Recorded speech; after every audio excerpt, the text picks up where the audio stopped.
अस्सलाम वालेकुम। यासीन आपके साथ हाजिर है मॉर्निंग ब्रीफिंग में। आज इस हफ्ते का 4th वर्किंग डे है, जुमेरात का दिन है, थर्सडे, और डेट है आज 23 जुलाई। जैसे कि रोज़ाना आपके साथ में हाजिर होता हूँ इस यूट्यूब चैनल पे, और कोशिश में यही करता हूँ जो भी हालात हाज़रा के हवाले से जो सिलसिले चल रहे हैं पूरी दुनिया में, और उसका जो इम्पैक्ट स्टॉक मार्केट पे या कमोडिटीज़ में या गोल्ड सिल्वर पे पड़ता है, वो आपके साथ में कुछ बातें और कुछ खबरें शेयर कर लेता हूँ। कल गोल्ड के हवाले से मैंने काफ़ी आप लोगों से बातें की और मैंने बताया कि गोल्ड तकरीबन 9 से 10 साल के हाईएस्ट लेवल पे खड़ा हुआ है, और मैं पिछले काफ़ी अरसे से आपसे यही बयान करता चला आ रहा हूँ कि गोल्ड की कीमतों में इजाफा होगा, और वो कुछ ऐसे ही सूरत हाल होती चली जा रही है। अच्छा, बहुत सारे लोग तारीफ़ी कलमात तो मेरे लिए इस्तेमाल करते हैं और वो बड़ा शुक्रिया अदा करते हैं और मुझे फ़ोन कॉल करके बहुत सराहते भी हैं, और इसकी वजह यह है कि बहुत सारे लोग जो कि सोनार की दुकानों पे या सराफा बाज़ार में जो काम करते हैं वो ख़रीदो फरोख्त करते रहते हैं, और वो ख़रीद के ज़्यादा काम करते हैं और मार्केटें ऊपर चलती चली जा रही हैं और उनको उसमें नफ़ा भी होता है। लेकिन इस इंटरनेशनल फाइनेंशियल मार्केट में बहुत सारे लोग ऐसे भी होंगे जो इस मार्केट में एक शॉर्ट सेलिंग, जिसको भाटा भी कहा जाता है इंटरनेशनल मार्केट में, इसमें शॉर्ट सेलिंग भी करते हैं। और बहुत सारे लोग ऐसे होंगे जिन्होंने 1700 के लेवल्स पे या 1600 के लेवल्स पे गोल्ड के जो फ्यूचर्स कॉन्ट्रैक्ट होते हैं वो उन्होंने शॉर्ट सेलिंग कर रखी होगी। लाजमी मार्केट का हिस्सा है, मार्केट में लोग सेल भी करते हैं, बाई भी करते हैं, और वो तमाम लोग जो सेलिंग में बैठे हुए हैं वो खासा मुझे क्रिटिसाइज भी करते होंगे और कहते होंगे कि यही यासीन साहब के पास ये तेज़ी के अलावा मंदी की कोई खबर ही नहीं है। और हकीकत में यही है कि मैं जिस तरीके से मैंने आपसे ये कहा था कि मैं सारा दिन बैठ के ये तमाम अखबारात, रसायल और ये मैगजीन्स और जो डेली बेसिस पे और जो करंट अफेयर्स पे जो ब्लूमबर्ग है या CNN है या investing.com है, सारा दिन मेरा काम यही है कि मैं ये खबरें पढ़ता रहता हूँ और इसके तज्जियात जो है वो आपके साथ में शेयर करता रहता हूँ। और इन्हीं बेसिस पे मैं बहुत अर्से से आपसे यही कह रहा हूँ कि जनाब गोल्ड की कीमतों में इजाफा होगा, तेल की कीमतों में इजाफा होगा, स्टॉक्स की कीमतों में इजाफा होगा, और कुछ ऐसे ही सूरत हाल होती चली जा रही है। अच्छा, ये क्यों मैं कह रहा हूँ और किस बेसिस पे, वो भी मैं आपके साथ शेयर कर लेता हूँ कि जिस तरीके से अमेरिका के इंटरेस्ट रेट की कहानी अब चल रही है कि 29 जुलाई को अमेरिका अपना इंटरेस्ट रेट जो है वो डिक्लाइन कर देगा, और तारीख में पहली बार ऐसा होने जा रहा है कि अमेरिका अपना इंटरेस्ट रेट मनफी दर्जात में लेके चला जाएगा। यानी अभी 0% है तो वो माइनस 0.5% या 25 बेसिस पॉइंट या 50 basis point America interest rate negative territory में लेकर आ जाएगा, जिस तरीके से दुनिया के बहुत सारे दूसरे ममालिक हैं जहां पर नेगेटिव इंटरेस्ट रेट चल रहा है। इन्हीं बेसिस पे, इन्हीं तज्जियाती, इन्हीं मुतालियाती तज्जियों की बुनियाद पर मैं आपसे अपनी बातों को शेयर करता रहता हूँ कि जनाब स्टॉक्स में और गोल्ड में और जनाब करेंसी में ये हो जाएगा, तेज़ी हो जाएगी, किसी में मंदी हो जाएगी, और on the basis of these ground realities, on these all खबरों पे तो मैं उन तमाम लोगों से ये सिर्फ कहना चाहता हूँ कि वो तमाम लोग जो गोल्ड या किसी भी स्टॉक मार्केट की सेलिंग में बैठे हुए हैं, मेरा कतई ये इरादा, उनकी दिलादारी नहीं होता है कि जनाब मार्केट ऊपर चलती चली जा रही है और मैं ये कह रहा हूँ कि मार्केट में मजीद तेज़ी है, मजीद मार्केट ऊपर हो जाएगी, और उनके यकीनन हज़ारों, लाखों और मिलियंस ऑफ डॉलर्स के नुकसान में वो लोग खड़े हुए होंगे। तो मेरा कतई ये इरादा कभी नहीं रहा कि मैं किसी की दिलादारी करूं या किसी को ये कहूं कि फलां का नुकसान हो रहा है तो इसमें बड़ी अच्छी बात है। नो, ऐसा बिल्कुल नहीं है। It is a part of the market, और जो भी खबरें होती हैं, जो पॉइंट्स होते हैं, या इसके अलावा जो टेक्निकलिटी, जो ग्राफ चार्ट्स बनते हैं, उन बेसिस पे मैं आपके साथ बातें शेयर करता रहता हूँ। पिछले 25 साल मेरी ज़िंदगी के गुजर गए इसी फॉरेक्स मार्केट में, इस फाइनेंशियल मार्केट में, इस तज्जियाती और मुतालियाती सिलसिले में पिछले 25 साल से हूँ, और बहुत सारे लोग मुझे फ़ोन करके और मुझसे मशवरे लेते रहते हैं कि जनाब और सोने में, चांदी में या स्टॉक्स में क्या कुछ हो सकता है और आपकी क्या एक्सपर्टीज़ हैं, वो मैं आपके साथ शेयर करता हूँ। तो मेरा कतई कभी ये ताल्लुक़ नहीं रहा, कभी ये इरादा भी नहीं रहा कि वो तमाम लोग जिन्होंने शॉर्ट सेलिंग की हुई है उनकी कहीं कोई उनके खिलाफ कोई बात की जाए या उनका, बहरहाल ये आप पॉइंट जहन में रखें। On the basis of these ground realities हैं या टेक्निकलिटीज़ हैं, उन बेसिस पे मैं आपको तमाम बताता रहता हूँ। अब देखें, कल हमारे पास एक ब्रेकिंग न्यूज़ आई अमेरिका की तरफ से कि अमेरिका ने चाइना को वार्न कर दिया।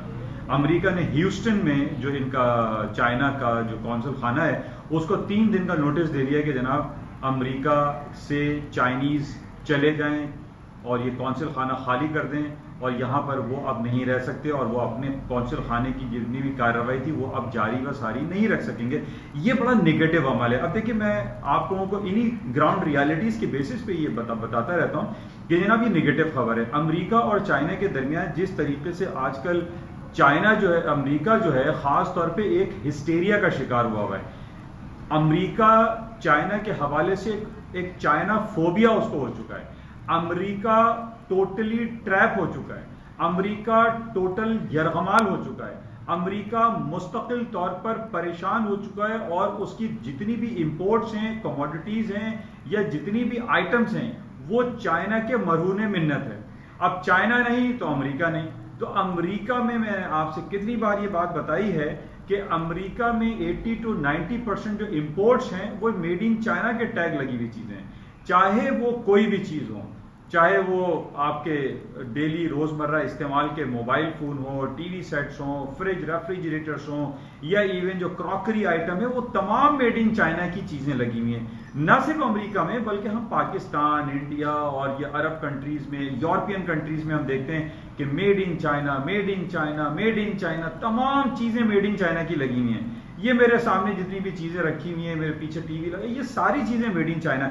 तो मुख्तसर कहने का ये है, इस वक्त पूरी दुनिया यरगमाल हो चुकी है। पूरी दुनिया जो है वो अमेरिका मेड इन चाइना के टैग से भरी पड़ी हुई है।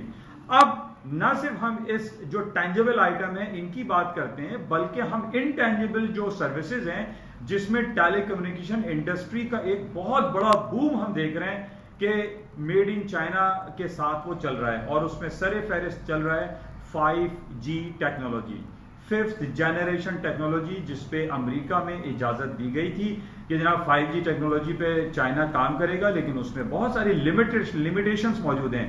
इसी तरीके से चाइना ने $1 अरब की इन्वेस्टमेंट कर डाली बरतानिया में और बरतानिया ने पिछले दिनों इजाजत दे दी थी चाइना को कि हाँ भाई आप 5G टेक्नोलॉजी का काम अब कर सकते हैं। लेकिन अमेरिका से के प्रेशर से बरतानिया ने यू टर्न ले लिया और अब बरतानिया ने ये कह दिया है कि आप अपना सामान, साजो सामान उठाइए और चाइना वालों आप बरतानिया से निकल जाइए क्योंकि आप जासूसी के काम कर रहे हैं। और यही इल्जाम कल अमेरिका ने चाइना के ऊपर लगाया।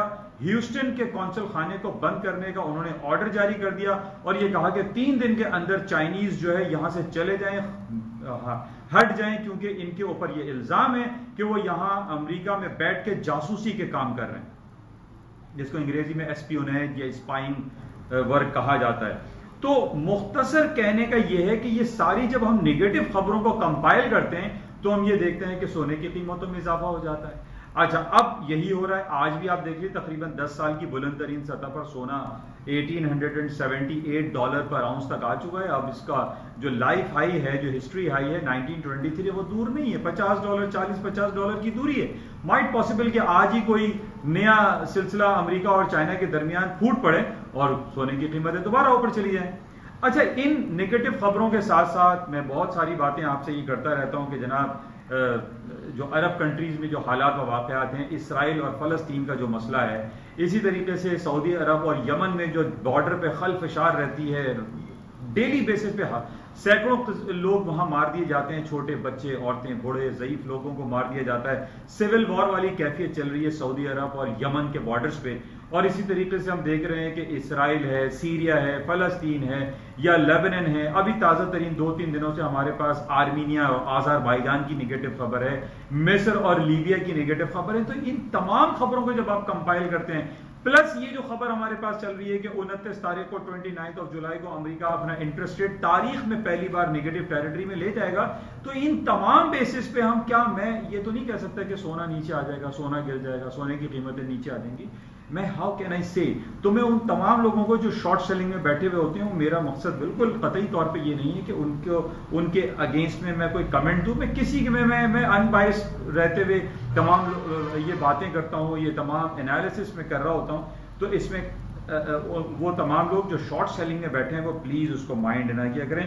और क्योंकि कल कुछ लोगों ने मुझे कहा कि आपने बहुत ज़्यादा ये बड़ी कंफर्म आप बातें कर रहे होते हैं कि जनाब सोना ऊपर चले जाएगा, स्टॉक्स ऊपर चले जाएंगे, तो आप इतने ज़्यादा थोड़ा सा बायस दिखाई देते हैं। तो मैं उन तमाम लोगों को कहता हूँ on the basis of these, ये अखबार, ये रसायल, ये तमाम चीज़ों को देखकर मैं एनालाइज करता हूँ और वो आपके सामने पेश कर देता हूँ। मुझे नहीं पता कि किसने बाय किया हुआ और किसने सेल किया है, मेरी तो ये सिंपल एक रिकमेंडेशंस होती हैं और उन रिकमेंडेशंस को मैं फॉलो करता रहता हूँ, बताता रहता हूँ, आप लोगों के साथ शेयर करता हूँ। और मैं हमेशा आप लोगों को कहता हूँ कि आप इतनी हाईली रिस्की फाइनेंशियल मार्केट में जब आप काम करते हैं तो आपको इन तमाम सराउंडिंग्स का पता होना चाहिए कि दुनिया में हो क्या रहा है। गोल्ड की कीमतें, चांदी की कीमतें, पैलेडियम, प्लाटिनम की कीमतें भी आज बढ़ रही हैं। तो ये क्यों बढ़ रही है? कॉपर कहाँ 2.1012 चलता था, आज कॉपर की कीमतें तकरीबन $3 पर पाउंड के हिसाब से आ गई हैं। कॉपर ही ऊपर जा रहा है, स्टॉक मार्केट ऊपर जा रही है। तो on the basis of these खबरें होती हैं, उनके साथ मैं आप तमाम लोगों से वो तमाम चीजें शेयर कर लेता हूँ। अच्छा, बहरहाल कल रात को हमारे पास माइक्रोसॉफ्ट की अर्निंग थी, वो आपने देखा अच्छी आई। मैंने आपसे कल कहा था कि दुनिया में इस वक्त 3 बड़ी कंपनीज हैं जो क्लाउड कंप्यूटिंग के हवाले से बहुत ज्यादा काम कर रही हैं, अमेजॉन, माइक्रोसॉफ्ट, IBM। पिछले दिनों IBM की रिपोर्ट थी, क्लाउड कंप्यूटिंग पे बहुत अच्छे रिजल्ट आए। इसी तरीके से माइक्रोसॉफ्ट है और अमेजॉन है, उनकी भी रिपोर्ट है। अच्छा, आज 2 बड़ी कंपनीज की रिपोर्टें हैं, अमेजॉन है और इंटेल है। इसको आप जरा चेक में रखिएगा। मार्केट ऑन क्लोज पे ये बहुत बड़ी माइक्रोसॉफ्ट और जिस तरीके से मैं 3-4 बड़ी फैंग ग्रुप की बात करता हूं, उनमें Amazon one of the biggest company है माइक्रोसॉफ्ट के बाद। आज इसकी अर्निंग रिपोर्ट आएगी अमेजॉन की, मार्केट क्लोज पे। बड़ी कंपनी है, बड़ा काम हो सकता है, बड़ी मार्केट में मूव आ सकती है। बहरहाल ये इंपॉर्टेंट है और इसके साथ ही इंटेल की खबर है। आज सुबह से हम जो देख रहे हैं वो एशिया की मार्केट डाउन साइड पे है और उसकी वजह सिर्फ ये है कि कल जब से ये खबर हमारे पास आई है कि अमेरिका ने चाइना को कह दिया कि वो अपना कौंसल खाना ह्यूस्टन में बंद कर दे, उस बेसिस पे बहुत ज्यादा चपकलिश हमें दिखाई दे रही है कि दुनिया डर गई है कि जनाब कोई थर्ड वर्ल्ड वॉर जो है वो शुरू ना हो जाए अमेरिका और चाइना के हवाले से। अच्छा, जिस तरीके से अभी मैंने आपसे ये कहा कि अमेरिका जो है वो एक हिस्टेरिया, एक फोबिया का शिकार हो गया, चाइनीज फोबिया। उसके दिलो दिमाग, उठते बैठते सोते जागते अमेरिकियों को सिर्फ चाइना दिखाई दे रहा है और कोई दिखाई नहीं दे रहा। 2 दिन कबल माइक पॉम्पियो जो वहां के स्टेट सेक्रेटरी हैं अमेरिका के, उन्होंने एक बयान दिया है। इस बयान की देखिए बड़ी अहमियत है और बड़ा इसको आप गौर से समझिए।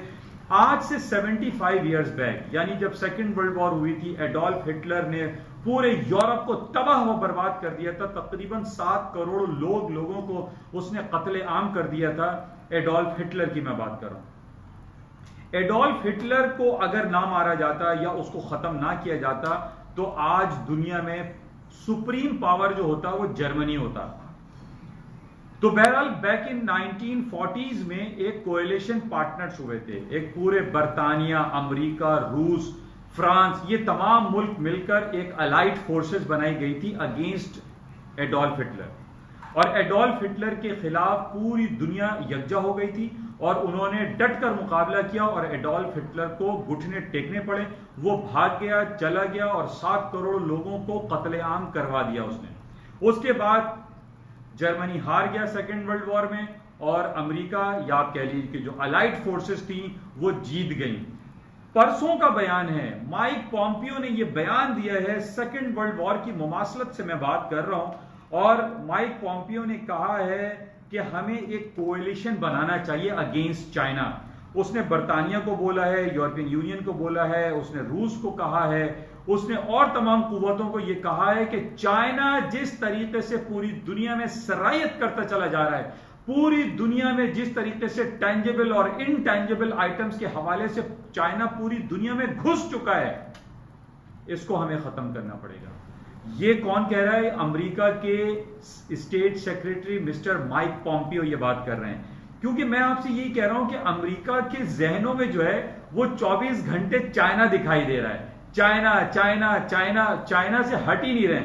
अच्छा, अब इन्होंने कल जो बंद किया है ह्यूस्टन में कौंसल खाने का 3 दिन का ऑर्डर दिया है, इसकी रिटेलिएशन में चाइना ने यह कहा है कि देखें, अगर अमेरिका ने यह हरकत की और अगर ह्यूस्टन का इन्होंने कौंसल खाना 3 दिन में बंद करवा दिया तो हम अमेरिका को नहीं छोड़ेंगे, हम अमेरिका के खिलाफ कार्रवाई करेंगे। हम अमेरिका के कौंसल खाने जो वुहान सिटी में तकरीबन 20 कौंसल खाने अमेरिका के इस वक्त चाइना में ऑपरेट कर रहे हैं, वो कह रहे हैं हम चाइना के अंदर अमेरिका को काम करने नहीं देंगे। तो ये देखिए टसल शुरू हो गई है। दोनों एक दूसरे को, और ये जंगी सूरत हाल जो बर्पा होती है दुनिया में, वो बेसिकली कौंसिल खाने के थ्रू ही होती है कि जब कौंसिल खाने को बंद करने का अमल शुरू होता है तो फिर एक जंगी और एक चपकलिश और जंगी कैफियत बर्पा होना शुरू हो जाती है। जिस तरीके से 2 दिन पहले बरतानिया के साथ मिलकर अमेरिका ने यह कहा है कि वो पैसिफिक ओशन पे एक बहुत बड़ा तकरीबन $4 अरब का एक जंगी बेड़ा तैयार कर रहा है, और वो पैसिफिक ओशन पे जो कि चाइना वाटर्स कहलाता है, यानी चाइना का जो पानी है जिसमें साउथ कोरिया नॉर्थ कोरिया के नीचे के जो पानी है, जो समंदर है, वहां पर वो अपना जंगी बेड़ा खड़ा करने जा रहा है अमेरिका।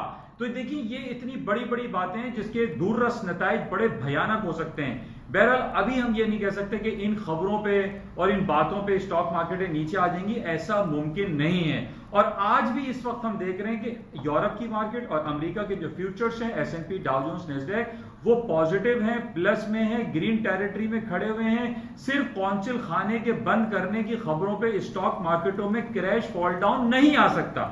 वो क्यों नहीं आ सकता? उसकी वजह यह है कि देखिए अमेरिका ने ऑर्डर किया है, इसको समझने की देखिए जरूरत होती है कि अमेरिका ने यह ऑर्डर किया है कि जनाब चाइना जो है अपना कौंसिल खाना बंद कर दे। तो अमेरिका की स्टॉक मार्केट क्यों गिरेंगी? अमेरिका की स्टॉक मार्केट गिर के अमेरिका तो एज अ डिफेंड कर रहा है अपने आप को। अमेरिका तो ये शो करेगा, ये प्रिटेंड करेगा पूरी दुनिया के, देखो हम तो चिल कर रहे हैं, हमारे यहां कोई मसला नहीं है, हमारी स्टॉक तो तारीख की बुलंद तरीन सतहों पर खड़ी हुई है। तो इस वजह से आज भी हम देख रहे हैं, और कल रात को भी जब ये खबर आई थी तो स्टॉक्स मार्केटों में क्रैश या डाउनफॉल नहीं आया, थोड़ी सी मार्केट ऊपर नीचे हुई, लेकिन अभी भी हम देख रहे हैं कि अमेरिका के तमाम स्टॉक्स जो है वो ग्रीन टेरिटरी में चल रहे हैं।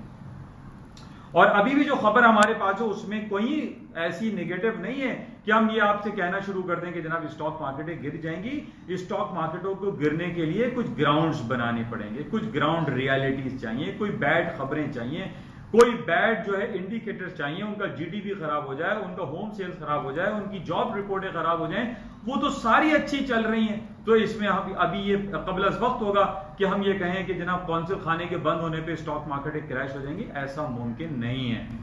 और यही वजह है कि स्टॉक्स अभी स्टेबल हैं, ऊपर की तरफ है, प्लस ग्रीन टेरिटरी में चल रहे हैं। बहरहाल आज रात में अमेजॉन और इंटेल की अर्निंग रिपोर्ट है, इसको हम देखेंगे। अच्छा, इस बेसिस पे कि जनाब अमेरिका में इंटरेस्ट रेट डिक्लाइन कर दिया जाएगा, माइनस कर दिया जाएगा, इसी बेसिस पे आज हम देख रहे हैं 3-4 दिनों से स्टर्लिंग है, यूरो है, स्विस फ्रैंक है, जापानीज येन है, वो स्ट्रॉन्गर साइड पे चल रहे हैं, ग्रीन टेरिटरी में चल रहे हैं। उसकी वजह यह है कि अमेरिका अपना इंटरेस्ट रेट कभी इम्कानात हैं कि वो कट कर देगा, और इसी वजह से हम देख रहे हैं कि तकरीबन 9 से 10 साल की तारीख की बुलंद तरीन सतहों पर सोने की कीमतें हैं। अच्छा, इससे पहले मैंने आपसे कहा था सोना और चांदी में $30 का फर्क है। जब सोने ने $1900 $1923 का हाई किया था उस वक्त चांदी तकरीबन $50 पे थी। आज चांदी तकरीबन $23 पे चल रही है, अभी भी तकरीबन $25-27 का गैप मौजूद है। चांदी ऊपर की तरफ जा सकती है। चांदी के ऊपर जाने की वजह मैंने पहले भी आपसे कही थी, आप लोग याद रखा करें कि इस वक्त चूंकि स्टॉक मार्केटें ऊपर है, नैस्डैक जिसमें 65% कंप्यूटर से रिलेटेड कंपनीज हैं, उसके अंदर सिल्वर, गोल्ड, कॉपर का इस्तेमाल होता है। जो मदरबोर्ड, जो चिप बोर्ड होते हैं उसके अंदर सिल्वर इस्तेमाल होता है, उसमें सोना इस्तेमाल होता है, उसमें कॉपर का यूजेज होता है। तो इस वजह से आप ये देखें, ये ग्राउंड पॉइंट्स होते हैं जिसको आप समझें, इस वजह से चांदी ऊपर जा सकती है। जब हम ये पूरी स्टॉक में तेजी देख रहे हैं तो इस वजह से ऊपर जा सकती है। प्लस जो इंडस्ट्रियल आइटम है कॉपर, इसमें ऊपर तेजी दिखाई दे रही है। उसकी वजह यह है कि जिस तरीके से हाउसिंग सेक्टर आप देख रहे हैं पूरी दुनिया में बढ़ता चला जा रहा है, तो ये हमारे घरों में जो बिजली के तार हैं इसमें कॉपर इस्तेमाल होता है, तो कॉपर का इस्तेमाल बढ़ जाएगा।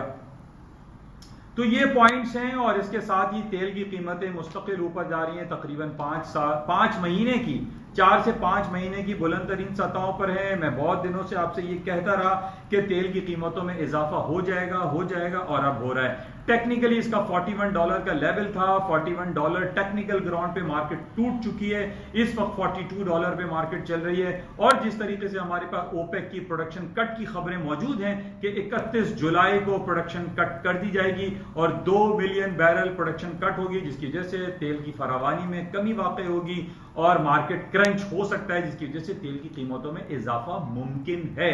मैं ये गारंटी नहीं करता हूं कि ऊपर ही चला जाएगा, लेकिन मैं देखिए, मैं अगर आप आप मुझसे पूछेंगे ना कि भाई ये क्यों आप ऐसी बात कर रहे हैं, तो मैं यही पॉइंट आपको बता रहा हूं कि $41 का इसका टेक्निकल लेवल था। आप जाके ग्राफ चार्ट्स को देख लीजिए, वहां से मार्केट ऊपर शूट अप कर गई है, एंड प्लस जो जियोपॉलिटिकल सिचुएशन नेगेटिव आपके सामने नजर आ रहे हैं, ओपेक प्लस प्रोडक्शन कट करने के लिए जा रहा है, इन तमाम बेसिस पे तेल की कीमतों में इजाफा होगा। प्लस जो कोरोना वायरस के बाद जो रीओपनिंग की हम बात कर रहे हैं, मुआशी पहिया दोबारा चलना शुरू हो जाएगा, तो तेल अपनी उन्हीं कदरों में आ जाएगा जहां पर ये 50, 60, 70, $80 चलता था, वहीं पर आ जाएगा। अब जहां तक हम बात कर रहे हैं कि जनाब क्लाइमेट चेंज, टेस्ला, तो इसमें टाइम लगेगा, इट विल टेक टाइम। फॉरन एट सडन एट क्विकली ये तमाम काम नहीं होते, इसमें थोड़ा सा वक्त दरकार रहेगा।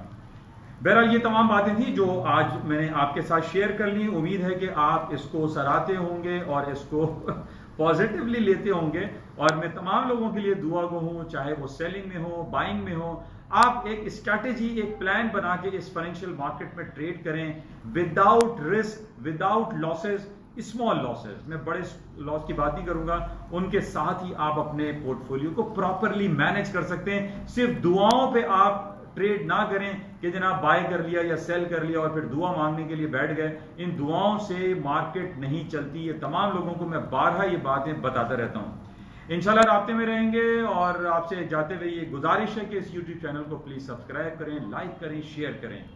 थैंक यू, खुदा हाफिज।